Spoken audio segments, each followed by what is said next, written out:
Hey y'all, Lily here. In today's video, I'm going to be sharing with y'all how I go about sublimating these dog tags that I got from INNOSUB.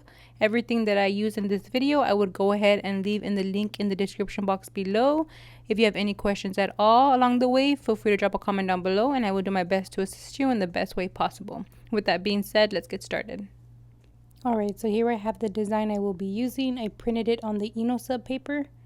On their website, they do have all the PDF files of all the templates for the sublimation blanks. So I will go ahead and leave all that information in the link below. So for these dog tags, we need light to medium pressure. So I'm going to go ahead and just adjust my heat press to light to medium pressure. Once I have the pressure all set correctly, I'm going to go ahead and just make sure that this one doesn't come with that little clear plastic protector.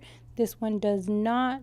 I double check just to make sure. I always do this because I don't know how many times I've forgotten to remove the little plastic protector, so I always make sure that I remind myself to do this. Now I'm going to go ahead and just align the design onto the dog tag, and then once I have it exactly where I want it, I'm going to go ahead and just grab some heat transfer tape and then tape it all down to secure it.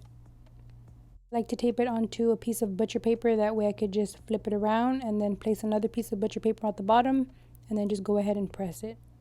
So for these, the instruction is to press it at 360 degrees Fahrenheit for about 30 to 45 seconds. So that's what I'm going to go ahead and just do here. And now we're going to go ahead and just lift it up. This is going to be very, very hot, so do not touch this. If you have heat protecting gloves, then go ahead and put those on right now. I'm going to go ahead and just speed this up. I'm just going to go ahead and remove it, and then I'm going to do the exact same thing for the opposite side with the different design.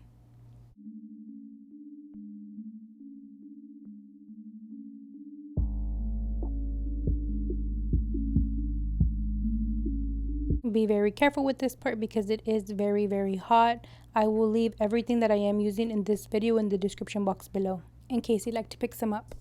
Alrighty, and this is how it turned out. This is my first time sublimating on a dog tag, so the design is incorrectly placed, but this is human error.